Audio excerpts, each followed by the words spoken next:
Assalamualaikum warahmatullahi wabarakatuh. Perkenalkan nama saya Alan Juli Sanjaya, NIM 22091397052 dari kelas Manajemen Informatika 2022B,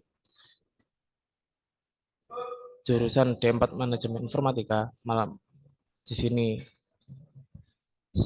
saya sedang melaporkan tugas kewirausahaan dengan dosen pembimbing Bapak Bonda, Siswa Putra, Magister Komunikasi. Di sini saya akan menceritakan tentang Bu Rizka Wahyu Romadhona. Ya, isi presentasi ini adalah yang pertama biodata, memperkenalkan latar belakang usaha dan orang-orang terdekat dari beliau ya. Bu Rizka ini siapa, terus lahir di mana, terus usahanya apa. Gitu. Yang kedua itu kisah perjuangannya. Kisah perjuangan ini menceritakan tentang jatuh bangunnya beliau sebelum usaha menjadi sukses seperti sekarang. Lalu ketika suksesnya itu bagaimana dan keadaannya sekarang itu bagaimana. Dan yang ketiga itu pesan moral, berisikan ajaran-ajaran dan pesan moral dan kesimpulan yang bisa kita ambil dari beliau. Ya. Habis saya setelah baca ini tuh bukan hanya decak kagum saja ya, tapi mau mencontoh kegiatannya beliau ya, seperti itu. Buriska Wahyu Romadhona. Yang pertama biodata. Buriska Wahyu Romadhona ini adalah pemilik lapis Sangkuriang Bogor. Dari usaha lapis Sangkuriang yang dulunya bernama Lapis Kukus Bogor. Beliau itu lahir di Surabaya tanggal 15 Juli tahun 1984, lulusan ITS jurusan Teknik Informatika. Beliau ketika berkuliah dan awal-awal saat memulai karirnya dan ketika meneruskan karirnya ini aktif mengikuti seminar kewirausahaan dan berbagai seminar lainnya, entah jadi peserta kalau ya entah jadi peserta atau jadi pengisi acara.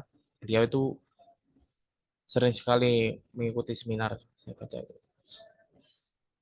Lalu menikah dengan Bapak Anggara Kasih Nugroho Jati, yang dulunya itu pemilik jaringan bisnis bakso kepala sapi. Ya, di sini saya tambahkan support system terbesar Bu Rizka Wahyu Romadhona adalah ibu kandung, mertua, dan suaminya dalam hal modal usaha dan sarana prasarana. Nah, ini saya jelaskan di kisah perjuangannya. Yang sekarang adalah kisah perjuangan. Bu Rizka Wahyu Romadhona ini adalah seorang pengusahawati yang lahir pada tanggal 15 Juli 1984 di Bogor, yang sekarang sukses di usaha pusat oleh-oleh kue lapis Bogor Sangkuriang. Beliau dulu lulusan dari ITS. Beliau bekerja menjadi karyawan di suatu perusahaan telekomunikasi. Beliau saat itu sudah menyukai berjualan seperti pakaian, makanan, aksesoris, dan lain sebagainya. Yang sekiranya kalau dijual itu bisa menambah bisa menambah masukannya selain dari pekerjaan utamanya. Awalnya beliau itu membawa bakso dalam kantong plastik dan menjualkannya kepada teman-teman. Ya, ya seperti jualan sampingan lah. Setelah mengetahui berdagang bakso tersebut berjalan lancar dan menguntungkan, akhirnya beliau memutuskan untuk resign dari perusahaan lamanya dan membuka gerainya sendiri di sebuah perusahaan perbankan Bogor. Ya, yang awalnya itu berjualan bakso itu adalah sebuah pekerjaan sampingan. Yang sekarang itu berjualan bakso itu ya beliau coba menjadi pekerjaan utamanya. Ya dengan harapan mencari omset yang lebih besar daripada sebelumnya. Tapi sayangnya usaha berjualan bakso itu gulung tikar di tahun ketiga. Bisnis ini gagal bukan karena baksonya tidak berkualitas ataupun tempat tempat penjajahannya, tempat berjualannya itu tidak strategis ya. Karena itu bisnis ini gagal karena beberapa oknum nakal yang membuat kualitas bakso menurun ya. Biasanya enak sih baksonya. Ya. Di saat keadaannya hampir bangkrut itu, di sini dijelaskan kalau hampir bangkrut ini beliau itu sempat menjual motor, mobil, sampai kontrakannya bersama suaminya itu menunggak sampai 4 bulan ya. Di saat hampir bangkrut ya, di sini tertekan, beliau memutar otaknya dan memulai bisnis baru. Ya, beliau itu memperhatikan ramainya pariwisata di Kota Bogor dan terinspirasi membuka bisnis baru dengan konsep usaha yang berkualitas dan berciri khas lekat dengan Kota Bogor. Beliau juga sudah matang-matang memikirkan usahanya agar tidak terulang seperti dahulu. Ya, beliau ini me- kalau bahasanya itu mengapa ya? Me- Agar usahanya itu tidak dicurangi oleh oknum-oknum nakal, terus bisa tetap eksis itu beliau itu memikirkannya, dipikirkan bersama suaminya. Beliau itu terlihat dengan kue lapis khas Surabaya seperti pada gambar yang di atas dengan mengombinasikan dengan ciri khas kota hijau yaitu Bitala sebagai pengganti tepung. Kalau di kalau dilihat ya, kalau tepung kan kalau sudah dibuat itu kan keras dan jadi itu ya. Kalau ubi talas ini berdasarkan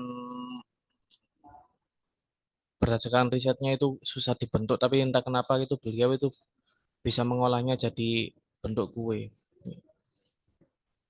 Ya itulah salah satu keunggulannya lapis Sangkuriang ini. Yang awalnya Bu Rizka Wahyu Ramadana ini mendirikan usaha kue lapis Bogor hanya bermodal 500.000 dan mixer dari mertua, ya nggak modal sama sekali.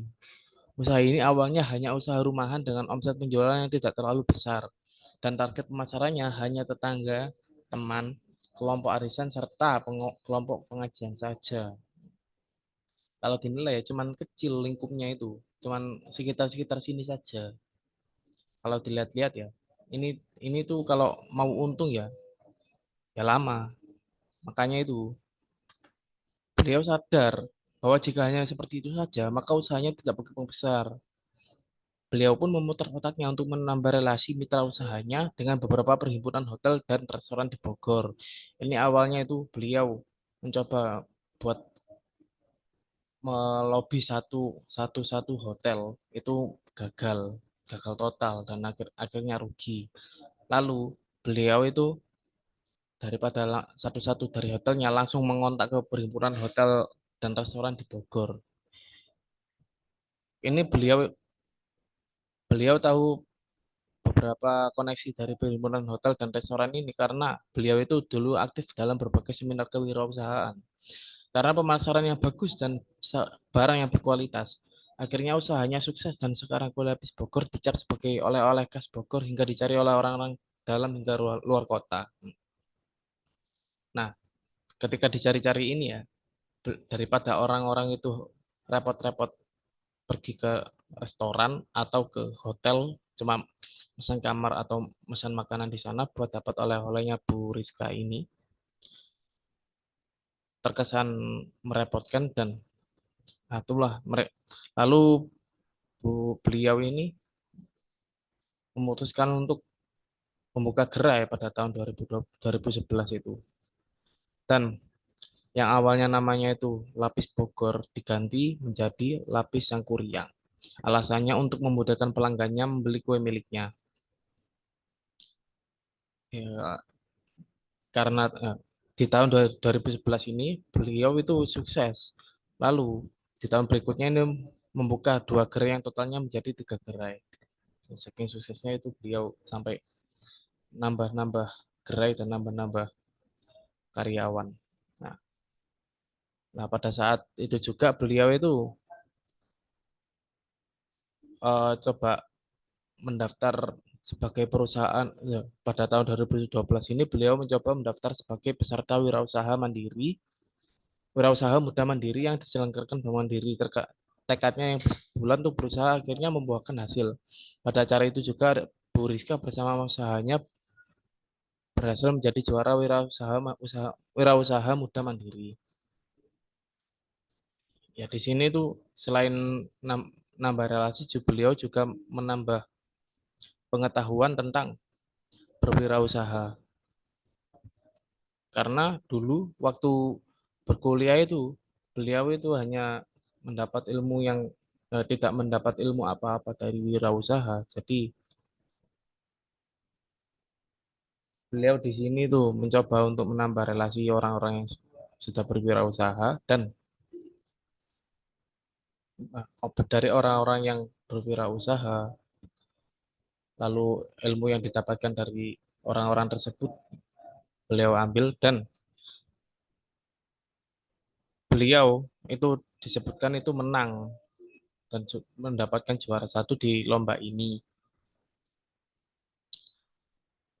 Setelah menjadi pemenang, banyak media yang meliput sehingga semakin banyak pula orang yang tahu produk dan bisnisnya. Nah, ini salah satu teknik pemasarannya beliau juga.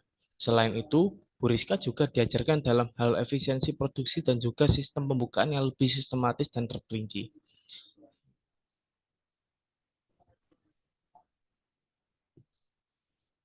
Awalnya itu terlihat mulus, tapi dia mengaku juga mengalami berbagai rintangan dalam perjalanan usahanya. Beliau pernah saat jumlah kawannya mencapai 60 orang. Bu Rizka ini merasakan masalah datang silih berganti, bahkan sempat berpikir untuk berhenti saja. Ini beliau itu ngomong begini, ketika itu saya sempat berpikir mengakhiri usaha ini, pusing mengelola banyak orang, kisah dia. Ini karena banyak karyawan yang direkrut yang merupakan anak-anak putus sekolah yang dimana itu pendidikannya rendah. Persentase anak jalanan lulusan SD dan SMP yang menjadi karyawannya itu hanya 77%. Mayoritasnya itu. Dan sisanya adalah lulusan SMK dan ibu rumah tangga. Beliau ini merekrut itu bukan hanya ya, iseng-iseng aja itu. Beliau itu ngomong, beliau itu berkata, kami ini memberdayakan masyarakat sekitar yang memiliki potensi, namun tidak dapat berkarya di perusahaan formal karena faktor pendidikan. Daripada mereka itu menjadi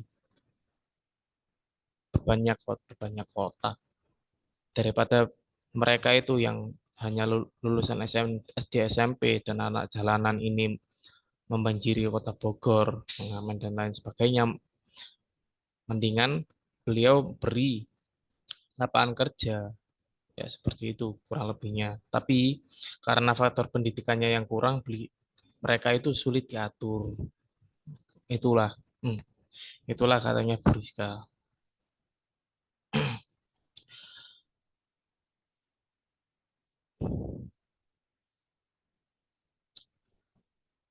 Ya meskipun beliau itu sudah memiliki skill berwirausaha, tetapi beliau tetap kesulitan menghadapi usahanya dan mengatur pekerjaannya. Beliau setiap hari harus bekerja ekstra untuk tetap mempertahankan kesuksesan bisnisnya. Beliau sempat mengeluh, ya, beliau sempat mengeluh dan ingin berhenti seperti tadi. Ini itu dikarenakan dirinya tidak memiliki ilmu kewirausahaan. Itu dikarenakan dirinya memiliki ilmu kewirausahaan, tetapi prakteknya kurang. Ya, bukan bukan karena bisnis bakso yang kemarin itu gagalnya di sini ya. Itu karena memanage karyawannya, memanage produknya, memanage usahanya itu belum cukup, belum cukup ilmunya di sana. Nah, pada saat itu temannya menyarankan untuk menggunakan jasa konsultan bisnis dan manajer. Nah, di jasa konsultan bisnis dan manajer ini beliau itu diberi nasihat, dinasehati oleh konsultannya untuk mengatur produknya, mengatur bisnisnya ini sedemikian rupa. Jadi setiap setiap gram kalau dari produknya sendiri dari kuenya itu setiap gram keju, setiap gram ubi, setiap gram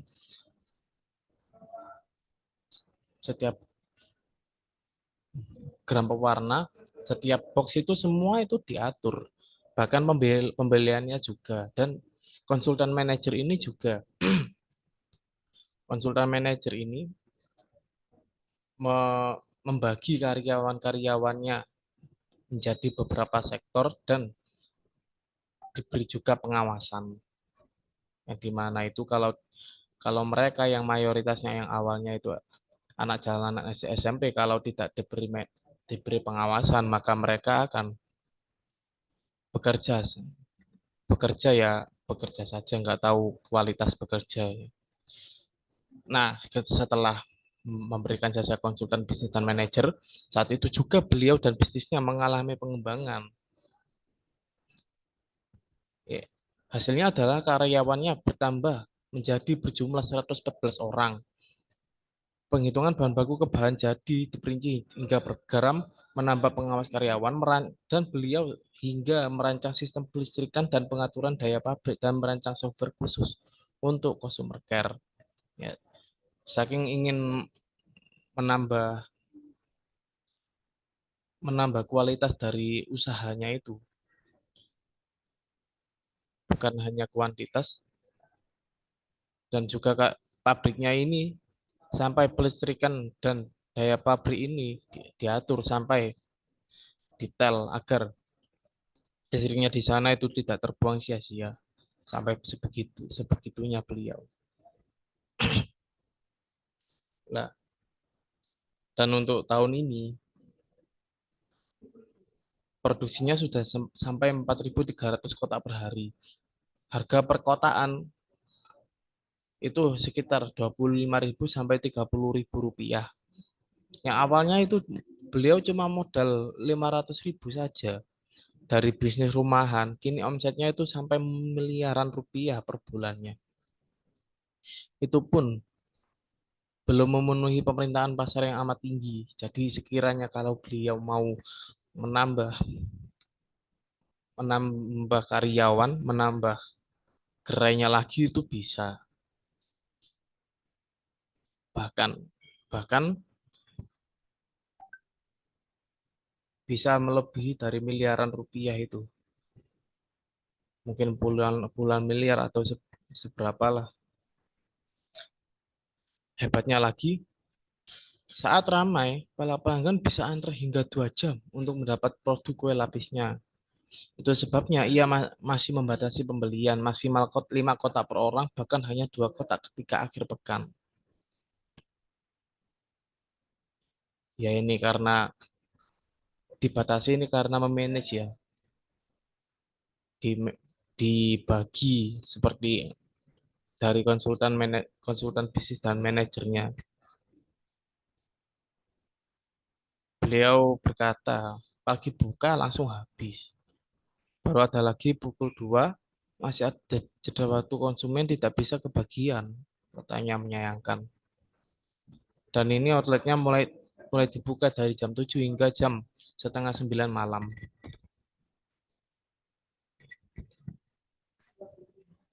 Ya ini bukti dari kegigihan beliau ya. Sampai 4.300 kotak per hari itu kalau dikira-kira 25.000 sampai 30.000 itu kira-kira berapa juta, berapa puluh juta itu yang sudah didapat dari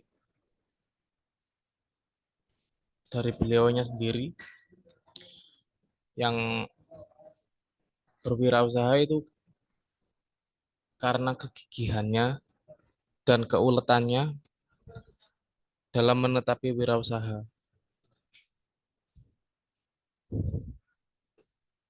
Ya, yang terakhir adalah pesan moral. Pelajaran yang dapat diambil dari beliau.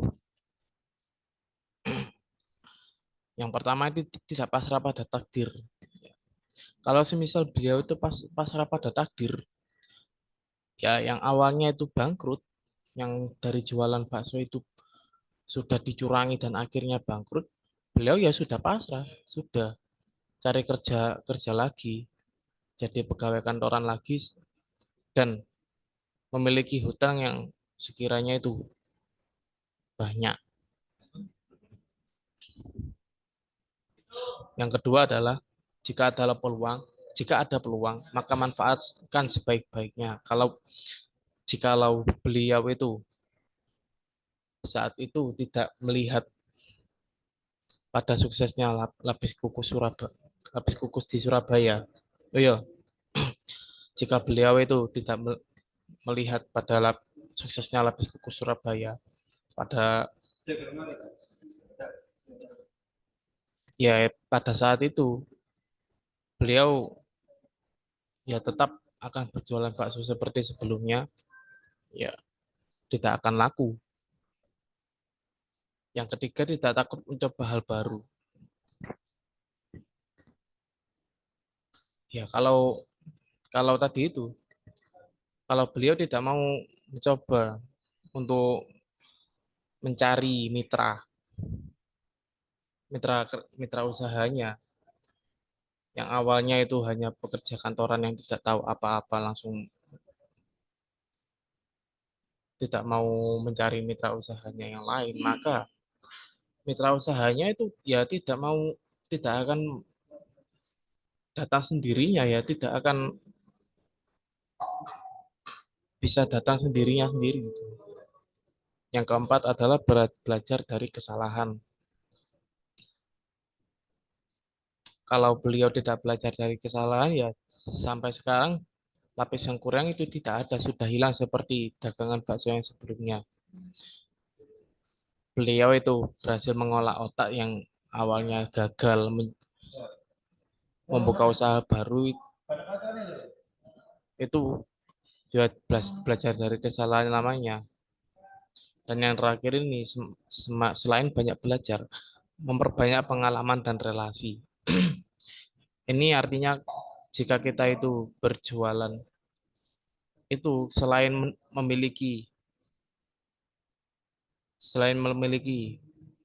banyak ilmu tentang pelajaran tersebut, kita ini juga harus banyak praktek dan juga banyak relasinya. Seperti Bu Rizka ini,